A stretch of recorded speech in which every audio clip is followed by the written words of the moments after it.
Pemirsa, keberadaan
syarat-syarat untuk sebelum terbit, kemudian pengawasan,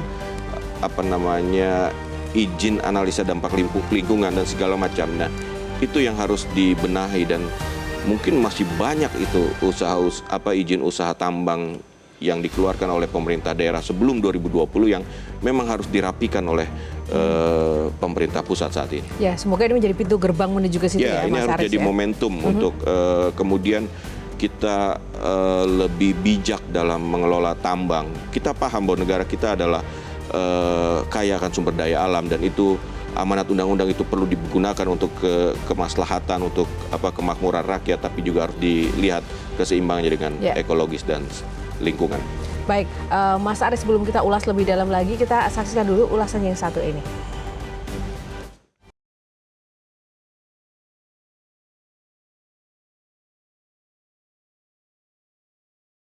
Upaya kuat jaga Raja Ampat.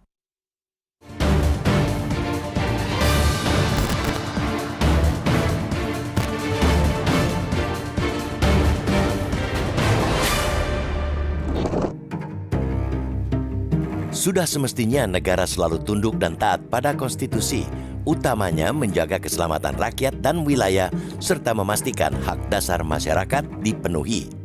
Tidak ada alasan apapun untuk membenarkan bahwa negara boleh tunduk pada kepentingan yang lain, termasuk kepentingan korporasi dan meminggirkan kepentingan rakyat. Namun ironisnya, justru itulah yang tersaji di Kepulauan Raja Ampat, Papua Barat Daya. Ada kesan bahwa selama ini negara telah kalah oleh kemauan dan kepentingan korporasi.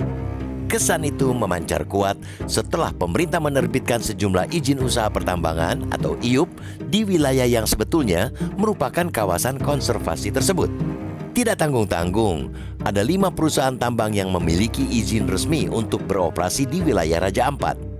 2 perusahaan memperoleh izin dari pemerintah pusat, yaitu PT Gag Nikel dengan izin operasi produksi sejak 2017 dan PT Anugrah Surya Pratama ASP sejak 2013. 3 perusahaan lainnya memperoleh izin dari pemerintah daerah, yakni PT MRP pada 2013, PT KW Sejahtera Mining pada 2013, dan PT Nurham pada 2025. Hal tersebut semakin menjadi polemik karena aktivitas penambangan di Raja Ampat terjadi di pulau-pulau kecil. Padahal, Undang-Undang Nomor 1 Tahun 2014 tentang pengelolaan wilayah pesisir dan pulau-pulau kecil telah secara tegas melarang aktivitas tambang di pulau dengan luas lebih kecil atau sama dengan 2.000 km persegi beserta kesatuan ekosistemnya. Atas nama apapun, termasuk atas nama hilirisasi dan investasi, seharusnya pemerintah tidak boleh serampangan mengeluarkan izin tambang di wilayah yang memenuhi kriteria dalam regulasi tersebut. Terlebih, bila wilayah itu merupakan kawasan konservasi serta memiliki kepentingan sosial dan ekologis yang tinggi seperti Raja Ampat. Keindahan alam dan biodiversitas Raja Ampat yang sudah memiliki ikon pariwisata dunia sepatutnya dijaga dan dirawat dengan perspektif pelestarian lingkungan, bukan dengan membukanya lebar-lebar untuk dieksploitasi melalui aktivitas pertambangan. Lagi pula sudah bukan menjadi rahasia lagi, banyak praktek tambang yang abai terhadap regulasi perlindungan lingkungan. Meskipun boleh dibilang cukup terlambat, kita layak mengapresiasi keputusan pemerintah yang akhirnya mencabut 4 IUP di Raja Ampat tersebut. Keputusan itu diambil Presiden Prabowo Subianto dalam rapat terbatas Senin 9 Juni lalu setelah isu dan pemberitaan soal penambangan nikel di Raja Ampat tersebut mencuat di perbincangan publik. Selain strategi sebagai titik balik penguatan tata kelola sumber daya alam di Indonesia, keputusan penghentian operasi 4 perusahaan tambang itu juga menjadi upaya penting menuju perlindungan ekosistem dan ruang-ruang hidup masyarakat di Raja Ampat. Hilirisasi nikel memang penting dalam kerangka pertumbuhan ekonomi, juga penciptaan lapangan kerja. Tetapi, semua pihak juga mesti sadar dan paham bahwa Raja Ampat dan kawasan konservasi lainnya tidak bisa diperlakukan seperti wilayah pertambangan biasa. Kita juga berharap keputusan pemerintah ini bukan sekadar langkah reaktif yang diambil lantaran isu soal penambangan Raja Ampat sedang jadi sorotan publik. Pemerintah kiranya perlu memastikan bahwa ini adalah awal dari langkah besar penyelamatan lingkungan dengan mengedepankan prinsip keadilan ekologis dan perlindungan masyarakat. Pada saat yang sama, kita mesti terus mendorong pemerintah untuk mengevaluasi izin-izin pertambangan lain yang juga berpotensi merusak lingkungan. Selama ini banyak dugaan, terutama dari kalangan aktivis lingkungan, bahwa izin tambang nikel di pulau-pulau kecil di wilayah lain di Indonesia Timur juga menimbulkan kerusakan ekologis dan menepikan masyarakat sekitar. Saat inilah momentumnya bila pemerintah ingin mengubah logika kebijakan yang selama ini cenderung pro-ekonomi menjadi lebih seimbang antara kepentingan ekonomi dan kepentingan ekologis. Sekali lagi, negara tak boleh takluk. Pemerintah harus konsisten bersikap tegas menindak pengusaha yang tidak taat regulasi pelestarian alam.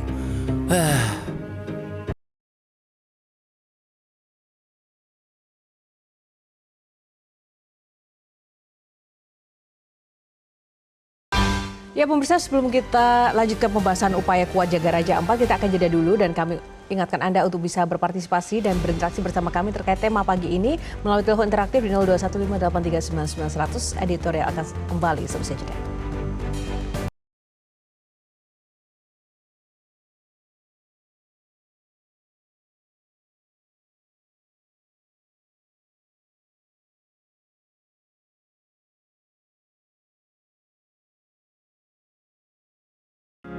Media Indonesia mengajak Anda untuk mengakses fitur premium e-paper. Dengan sajian konten berbasis intelektual dan meneguhkan kebangsaan, Media Indonesia tampil dengan lebih dinamis melalui e-paper Media Indonesia yang dapat Anda akses kapan saja, di mana saja. Caranya mudah, download aplikasi Media Indonesia di Android atau ketik link ePaper.mediaindonesia.com atau bisa scan QR Code pada layar kaca Anda. Klik tab ePaper di bagian samping layar tablet Anda, daftarkan data diri, serta pilih paket perlangganan ePaper Media Indonesia sesuai dengan kebutuhan Anda. Nikmati juga bonus spesial tambahan 4 halaman rubrik fokus setiap hari. Semua bisa Anda dapatkan hanya di ePaper Media Indonesia. Untuk informasi lebih lanjut, hubungi customer service di nomor 0811 1201 2018 atau kunjungi media sosial @mediaindonesia. Media Indonesia, referensi bangsa. Ya pemirsa, kita sudah bergabung dengan salah satu penelpon yang tersambung bersama editorial. Ada Pak John Veto dari Batam, Kepulauan Riau. Kita sapa Pak John Veto. Selamat pagi Pak John. Selamat pagi Mbak Yohana, selamat pagi Mas Aris, salam sehat selalu. Pagi Pak. Ya silakan Pak John, tanggapan Anda terkait dengan tema kita kali ini. Upaya kuat jaga Raja Ampat.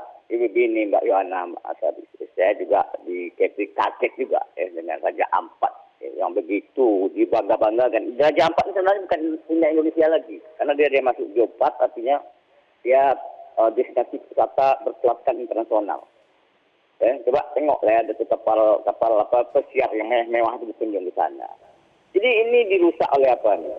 Apapun ceritanya, ya galian C itu merusak lingkungan. Tapi kalau ditata dengan kelola yang bagus, itu pasti menguntungkan, ada realisasi di situ. Tapi anehnya dari Republik kita nih Mbak Yohana, kenapa muncul dulu, rusak dulu, baru ribut kita. Dan itu artinya ada yang tidak beres, perlu perizinannya. Kenapa bisa keluar izin tambang di situ? Padahal sudah ada aturan, tidak ada regulasinya. Jadi ini banyak daerah lain lagi yang begini nih Mas Haris, Mas Yohana. Ya, memang kita yang apakan hilirisasinya nih. Tapi kenyataannya di hilirisasi itu kadang-kadang di daerah situ juga banyak juga yang miskin masyarakatnya. Jadi ini membingungkan. Tapi apapun ceritanya, yang tambang itu tidak merusak. Kalau tidak dikelola, apalagi tidak dikelola yang bagus, dikelola yang bagus ini merusak juga dia. Karena tambang itu tidak bisa lagi ditambah, tidak bisa lagi didatang. Ini yang aneh di Republik Indonesia nih. Banyak kok sektor lain ini bisa mengangkat pendapatan daerah, janganlah di situ. Apalagi ini daerah Indonesia Timur itu kan ada yang bagus, Pulau Komodo. Selesai Pulau Komodo juga ada juga yang ditambang. Jadi ini harus pemerintah dia betul-betul lah ya. Untunglah alhamdulillah nih Bapak Prabowo nih ada 4 izin yang dicabut dia. Seharusnya 5 itu dicabut. Apresiasi untuk pemerintah ya Pak ya. Ya, apresiasi. Ya, mudah-mudahan yang lain juga begitu juga. Terima kasih Pak John. Terima kasih banyak. Terima kasih Pak John Veto. Silakan. Ya, kita senada dengan Pak John gitu ya, bahwa tambang itu memang perlu untuk ekonomi, dan itu juga amanat undang-undang kekayaan negara, sumber daya alam itu harus dikelola untuk kemakmuran rakyat. Tapi ada beberapa hal yang harus diperhatikan, karena bagaimanapun menambang itu pasti dalam tanda kutip merusak alam, ya kan. Berarti tata kelolanya harus transparan. Tata kelola transparan itu berarti akuntabel. Izinnya harus benar, keterlibatan pemberdayaan masyarakat lokal, penggunaan teknologinya, ramah lingkungan misalnya, atau terus zonasinya. Nah di Raja Ampat ini kan persoalannya zonasinya. Apakah memang boleh menambang di kawasan geopark dan pulau-pulau kecil? Tadi kita dengar bahwa ada undang-undang yang menyebut bahwa 2.000 km persegi itu tidak boleh ditambang, pulau dengan luas gitu. Analisa dampak lingkungannya, mekanisme benefit sharing. Benefit sharing itu artinya apakah tambang itu membawa manfaat bagi masyarakat sekitarnya. Jangan juga hanya segelintir elit yang merasakan. Kita pernah dengar bahwa ada suatu daerah penghasil minyak tapi BBM harus antri. Itu kan ada yang salah berarti di situ. Terus exit strateginya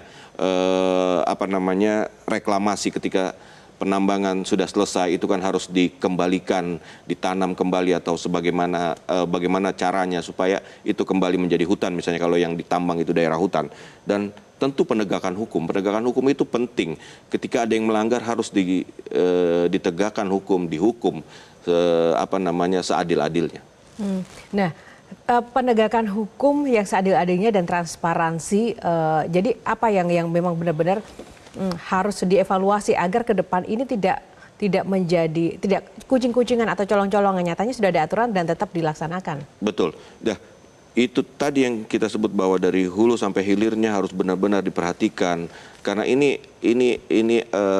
alam gitu loh, alam yang kita ambil manfaatnya, tapi kan tidak boleh merusak karena itu akan berdampak kepada anak cucu kita di kemudian hari. Berarti izinnya harus benar. Bagaimana izinnya itu dikeluarkan, analisis dampak lingkungannya, terus apa teknologinya, siapa yang mengerjakan, bagaimana itu dampak kepada masyarakat, itu yang harus benar-benar diteliti. Dan sekarang semua IUP itu ada di tangan pemerintah pusat, berarti pemerintah pusat harus bisa mengawasi itu semua, dari hulu sampai hilir, sampai dengan nanti misalnya tambang itu berapa tahun, setelah ditambang itu akan dijadikan apa, akan dibuat seperti apa, itu harus jelas di awal. Ya. Harus jelas di awal. Dan begini Mas Haris, yang menarik sebenarnya adalah karena ini menjadi perhatian karena netizen ya, karena para aktivis. Nah kita ini yang baru ketahuan, belum lagi mungkin nanti ada banyak hal yang mungkin masih harus menjadi perhatian bersama. Kita akan ulas bagaimana kemudian pemerintah juga harus tetap siap, tidak harus menunggu rusak dulu seperti Pak John Veto tadi katakan, rusak dulu baru ketahuan begitu ya. Kita akan jeda dulu sesaat lagi. Editorial akan kembali.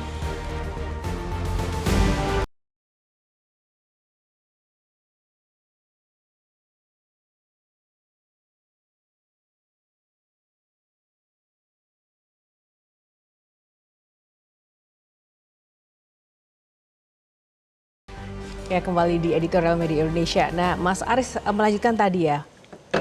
Pertanyaan dan juga pernyataan dari Pak John Veto penelpon tadi menarik. Jangan ketika rusak baru ketahuan. Jangan ketika mungkin ada netizen juga baru kemudian berbondong-bondong menjadi sorotan. Nah, ini kan kebiasaannya seperti itu. Betul. Memang kemarin itu ramai dulu baru kemudian bereaksi. Sebenarnya ini tadi kita sebut seharusnya bisa menjadi momentum untuk membereskan. Hari ini kita mewarisi ribuan izin tambang yang dikeluarkan oleh pemerintah daerah secara bisa kita bilang serampangan ya. Saya di sini punya data Kementerian SDM menyebut lebih dari 6.000 IUP yang pernah terbit, sekitar 40%-nya itu tidak clean and clear. Nah, pemerintah bisa mulai dari sini gitu loh. Warisan IUP yang dikeluarkan oleh pemerintah daerah sebelum keluarnya undang-undang tahun 2020 itu bisa disisir.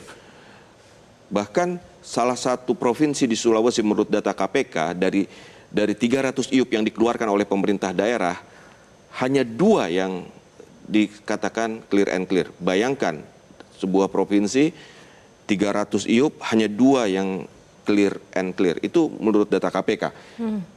Ini bukan sekedar kesalahan administratif, ini merusak hutan, mencemari lingkungan, membuat rakyat kehilangan ruang hidup, ya kan? Sudah saatnya, ini momentum, negara harus bersikap bahwa harus membersihkan izin yang abal-abal dan harus melibatkan masyarakat. Kita harus pastikan bahwa tambang dikelola dengan transparan, dengan benar, bukan untuk segelintir elit, tapi untuk kemaslahatan masyarakat. Ya, kalau tadi kita juga lihat dalam gambar dan videonya itu, pengelolaan tambang yang memang juga harus tepat. Artinya ketika tambang reboisasi itu menjadi hal yang sangat krusial ya Mas, untuk kemudian digalakan oleh para pengusaha tambang juga. Iya, betul. Kan tambang ada jenis-jenisnya gitu, misalnya nikel. Seperti apa sih penambangan nikel, batu bara? Batu bara itu seperti apa sih minyak? Minyak seperti apa emas, tembaga itu seperti apa? Teknologinya beda-beda. Dan itu kan yang harus di review ketika izin itu diterbitkan. Sudah benar belum teknologinya? Sudah benar belum? Bagaimana dampak lingkungannya? Bagaimana pencemarannya? Bagaimana perusakan lingkungannya? Bagaimana masyarakat sekitarnya? Berapa jauh dari kehidupan masyarakat atau dari kawasan hutan? Nah, setelah ditambang berapa tahun itu mau dibuat apa? Bagaimana reklamasinya? Ketika itu berbentuk lubang itu mau diapakan? begitu. Itu yang harus, kalau kita lihat ke misalnya ke Bangka Belitung, ke Tambang Timah, kita lihat lubang-lubang bekas galian tambang timah itu jadi apa gitu kan. Ya sekarang kita lihat dibuat seperti danau, kemudian jadi pariwisata, ya itu bisa salah satunya. Oke, baik. Dan seperti disampaikan editorial, kita mengapresiasi juga Betul, Presiden kita Prabowo dan apresiasi dan jajaran. mudah-mudahan ini menjadi momentum untuk membereskan iup-iup yang bermasalah itu. Baik, harapan kita bersama dan ekonomi ekologis harus seimbang. Seimbang. Betul sekali.